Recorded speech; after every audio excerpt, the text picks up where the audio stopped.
Hey everybody, it's Jake Mace, the vegan athlete. Welcome to my YouTube channel. It's time to open up the November seed bank box. It's holiday time, and I'm hoping that you guys go for a holiday in your garden, and you guys can plant out a beautiful winter garden with the seed bank box from seedbankbox.com. There's a link you guys can go to down below to go right to it to order one for yourself. Click the link below this video. And I don't want to waste any time. Let me open it up and I'll show you guys what's inside the box. As usual, the boxes themselves are a great storage container for your seeds. And I encourage you guys to write here on the box with a marker any kind of notes you might have for that month. And up top here, write down the month. So we'd write November here. Then you always know that this box is full of November seeds. And these are really good for the Arizona, California, Nevada, Texas, Florida area, those hot climates of the Southwest desert or other hot places in the country. But anybody from any state can do seed bank box. Just plant the seeds when it's appropriate for your area. I love the packaging as usual. So one thing that always happens every month is if you open up the pack of seeds, there's a mission statement on top that'll hopefully motivate and inspire you to garden more successfully at your home. November is usually the time of the year that we start to think about everything that we are thankful for. November is also the time of the year that we have big get-togethers with family and friends. This year, don't forget to be thankful for your growing space. Whether you have acres of land, a backyard, or a patio, it's important to remember to appreciate your garden and everything that you harvest from it. So hopefully that was meaningful to you guys. And you can save those on your fridge, like a little bit of a motivational tool to keep you gardening. Because what I find with most gardeners out there, most people start to lose their green thumb when they stop being motivated to garden. So as long as you can stay inspired and excited to garden, you're always gonna be successful, at least have successes here and there. We have some beautiful nasturtium flowers here, cilantro, we got some peppers and marigolds that are looking really fantastic. And this garden here, which is in the eastern part of Phoenix, is really beautiful and has some incredible citrus trees that just go throughout the property and give this family too much citrus. They don't know what to do with it all. So that's the good problem to have. Again, click the link down below to order a seed bank box. The link down below is specialized so that I'm able to tell which seed bank box enthusiasts and customers come from Jake Mace, the vegan athlete. So definitely click the link down below. The first seed for this month is called the Boulder Beet. The Boulder Beet has a lovely golden skin and bright yellow flesh that retains its color even when it's cooked. And there's more instructions and information about this beet on here. I love the golden beets because they just look really beautiful. So I grow a combination of red beets and golden beets every year in my garden. The red beets have that intense color that obviously is giving you antioxidants in your body. But the golden beet, it won't change the color of your drink. So if you juice it, you will actually be able to have more control with if your drink is red, or if your drink is green, or if your drink is more yellow. If you juice a red beet, it's definitely gonna be a red drink. The next seed is the black Spanish round radish. Again, this is our winter garden, so we're growing a lot of things that will be successful in the winter time. One fun thing about growing your own food is that you get to introduce yourself to various varieties that simply don't exist in the grocery store. This spicy radish is sure to surprise your friends with its smooth black skin complemented by a crisp white interior. And just for gardeners out there, if you're a beginner gardener, definitely plant some radish, because radish will make you feel successful. They go from seed to harvest quicker than almost any other plant. Sometimes like 40 to 50 days. This one's a 60-day radish, but sometimes even in 45 days, that's like a month and a half. You can go from seed to harvest with your radishes. And you can eat the greens, but most people, they just slice up that root ball. The next seed is probably one of my favorite winter crops to grow since I found it years ago when I first began gardening, the cosmic purple carrot. Because who doesn't love carrots? And then who doesn't love them when they're purple? Especially for kids. But for those of you like me who are kids at heart, I just love pulling up purple carrots. And when I plant them in the winter time, they're ready for harvest around April. Next, the pink card for this month is the red kitten spinach. The red kitten spinach is a lovely variety of spinach with glossy green leaves and ruby red stems. Because of its size and sweet, smooth flavor, the red kitten spinach is an ideal addition to baby leaf salads. And spinach is great because leafy greens can take the cold. They won't die if a frost comes into your garden, and they're also ready to harvest fairly quickly. This one says 35 days from seed to harvest. That's pretty quick. It's a month and 5 days. That's why the winter garden for me, especially in a warmer climate like Phoenix, is my favorite garden of the year. Leafy greens are a staple in your garden in the winter time because they love that cold temperature, and the cold temperature always makes them taste better. But you always got to have at least one plant of some spicy greens so that you can add like one leaf of spice into your salad. And this one is the red giant mustard. This beautiful type of mustard comes from Japan, has a large purple tinged leaves, etc., etc. Don't make an entire salad out of this because it will be like eating wasabi, but one leaf cut nice and thin added in will make your salad have that spice. That would be fantastic. Just like these guys right here next to me, these nasturtium leaves are actually edible as well. And if we were to pick one of these, mind if I pick one? And eat it, we really get that kind of horseradishy, kind of spicy taste. And I always feel that if you're trying to get healthier by growing your own food in your garden, that wasabi-like spice that things like nasturtiums and things like the mustard greens give you, I feel personally that it's going in your system and it's just detoxifying your organs and your cells and your body from the inside out. Next one, we got some kale. And this kale is the curly kale called the blue curled Scotch kale. I love growing at least like 6 varieties of kale, especially the dinosaur kale, the tree kale, and the curly kale. Red Russian kale is also good, but I've always found that red Russian kale tends to attract a lot of pest bugs, so the dinosaur kale is my personal favorite. This one's called the Hellenor rutabaga. The rutabaga is often a forgotten about root vegetable that is highly versatile in the kitchen. It can be treated like a potato, and they can be roasted or grilled, but can even be enjoyed in this raw form in salads. Its sweet flavor and high vitamin C content make it a perfect veggie to be enjoyed all winter. And our final seed for this month's November seed bank box is the noble giant spinach. So we have a baby spinach and we have a giant spinach, 2 different varieties. This one is a longtime favorite of backyard garden varieties. The noble giant spinach develops huge, flavorful leaves with up to 24-inch spread. You can get a 2-foot spread in the leaves of this plant. Spinach thrives in a chillier climate, making now the best time to add it to your garden. Even better, it's adaptable to either sun or shade so that you can take advantage of all your growing space. Yeah, so like these leafy greens like kale and spinach tend to do okay if you have an area of your garden with more shade. They are a lower light growth plant, so you don't have to have them in the full sun for 12 hours a day. Okay, let me plant these with you guys right now and show you guys exactly how I'm gonna plant them. Usually I have a pretty good germination rate when I plant my new seeds. There's 3 really important things when planting a seed to get it to grow into a healthy plant. Number 1, of course, is the soil. Is your soil healthy? We're at my friend Tammy's house, and she has nice looking soil. It's very, very broken down. If you see, there's not a lot of wood chips in there. It's very organic looking. It smells like the forest, which is very, very good. And I'm sure that if I was a plant, I would be very happy living in this soil. So this is going to be a good soil for germinating seeds in because it's not very clay-like. The natural clay-like soil in Phoenix tends to suffocate new seeds. So this light, fluffy soil is going to be great. And I will also often add a layer of coconut core or coconut pith on top, as I've shown you guys in dozens and dozens of past gardening videos you can check out on my Vegan Athlete channel here. Number 2 is the water schedule. Once you plant a new seed, you've got to water it with a gentle rain, like twice a day. Keep the soil kind of wet and moist because a new seed doesn't have roots that are big enough to reach your irrigation system. So even though Tammy here has a really nice irrigation system with these nice drip lines, if I put a new seed right here, it doesn't have roots to reach this irrigation until it's bigger.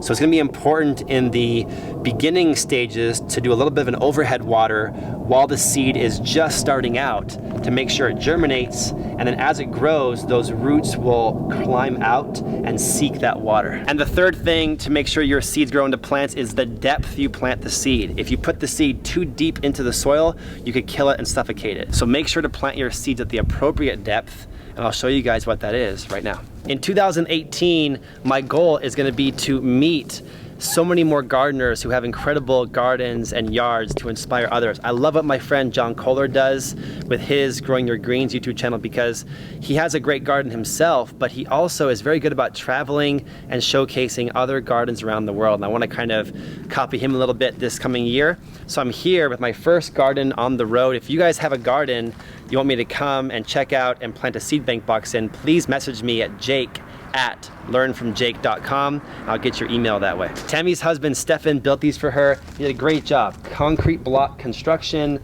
He really finished them nicely. They have a nice ledge, which is like a godsend for sitting and just chilling in your garden.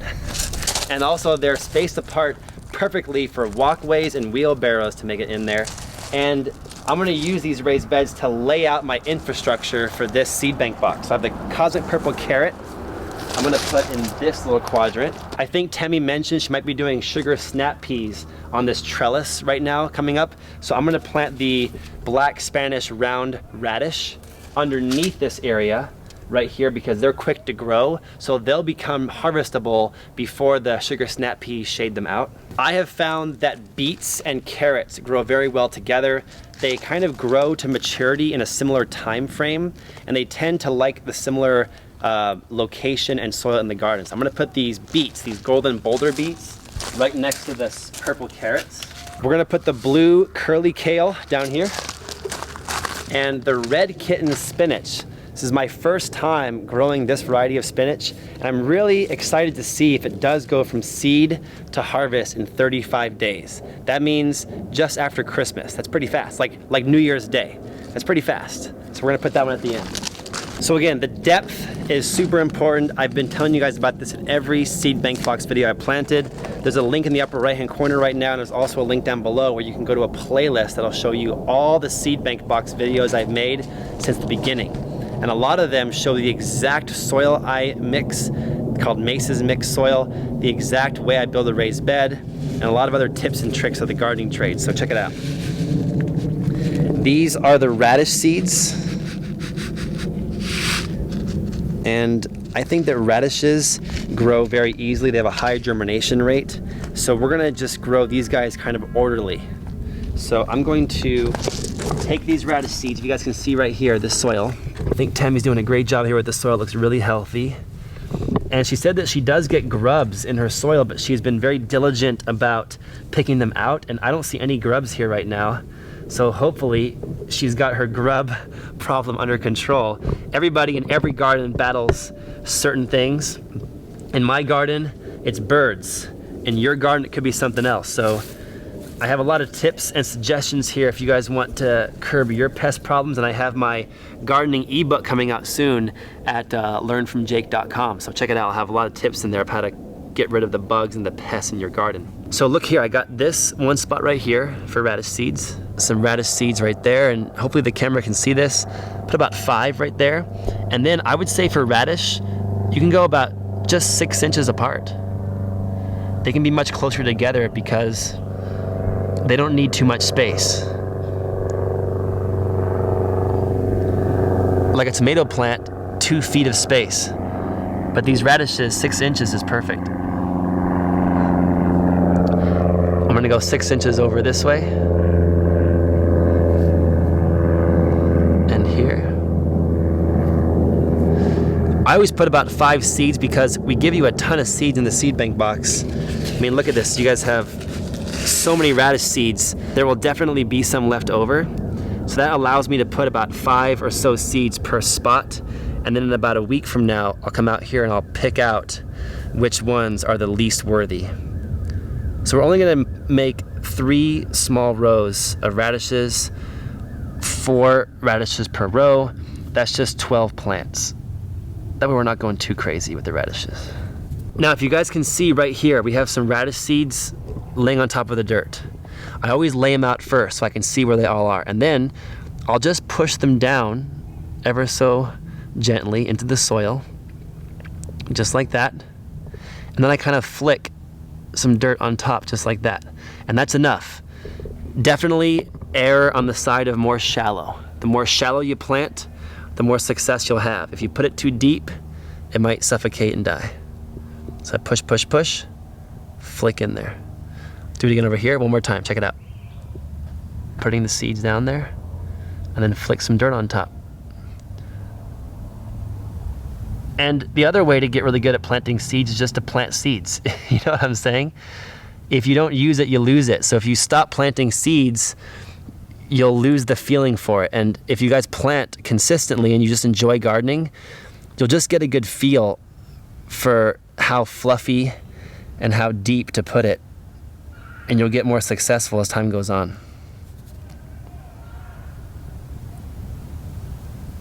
Here we go, we're gonna pour the radishes back in our envelope.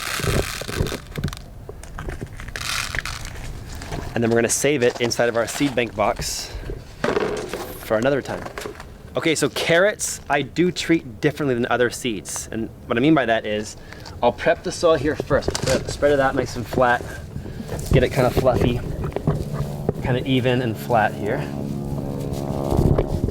And I have noticed that carrots are very difficult to thin out. So if you plant too many carrots, it's really hard to thin them out, meaning to pick out the weaker ones. It's very difficult in like a month or two from now.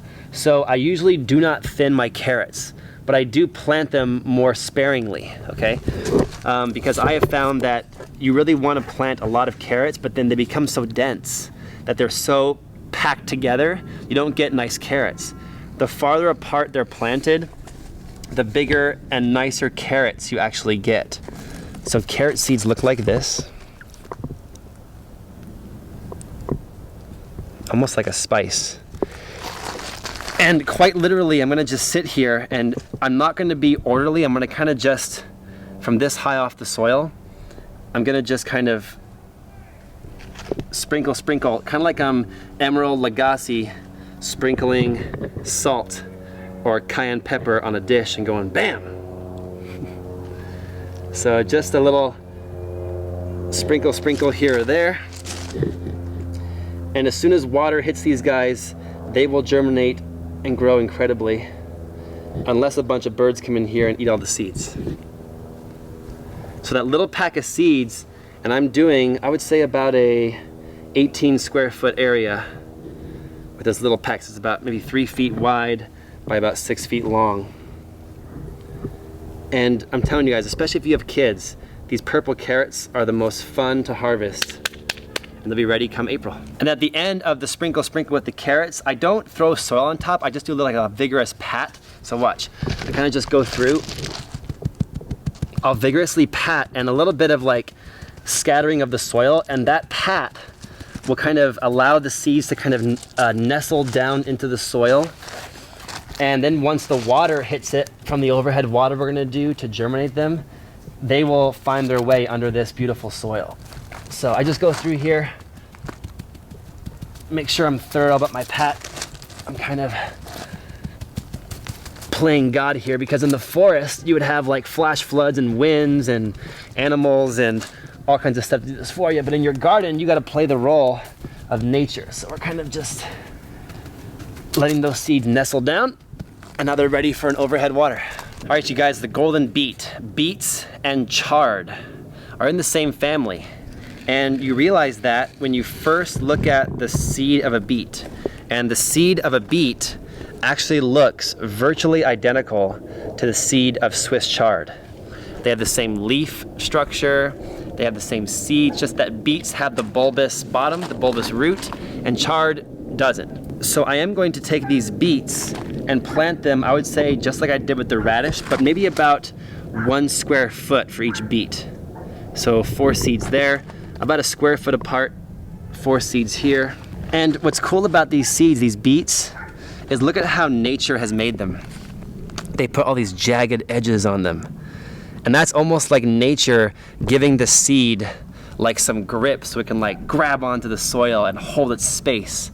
Because beets, they want their locations. So nature has given them that imperfect shape to kind of hold their own in their soil position. So again, 1 foot apart, just keep putting some beets in there. I'm gonna put 4 per spot to make sure I get at least 1 good one. And one of the best parts about the beets is eating the beet greens, because they're very high in water content, very high in nutrients like chlorophyll and vitamins. And they're also kind of delicious, just like chard is delicious, especially if you stir fry it. So we've got 9 different beet locations. And again, I'm gonna come in here and just do a little push to nestle them down, and then a little kick on top. So watch again right here, the beets are right here. Push, then just brush it on top. Here we go again, just push the seeds down, and then kick some soil on top.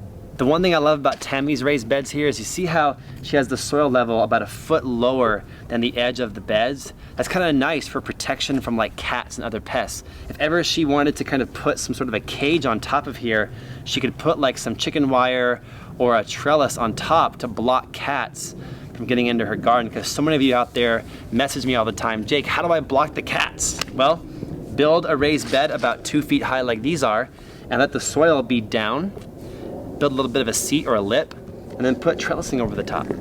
Okay, and last but not least is the kitten spinach, little baby spinach. Guys, one thing about cats, I mean, Bob Barker said it best, you know, help control the pet population, have your pet spayed or neutered. And I've been vegan 17 years, so I don't eat animals or I don't use animals in my lifestyle.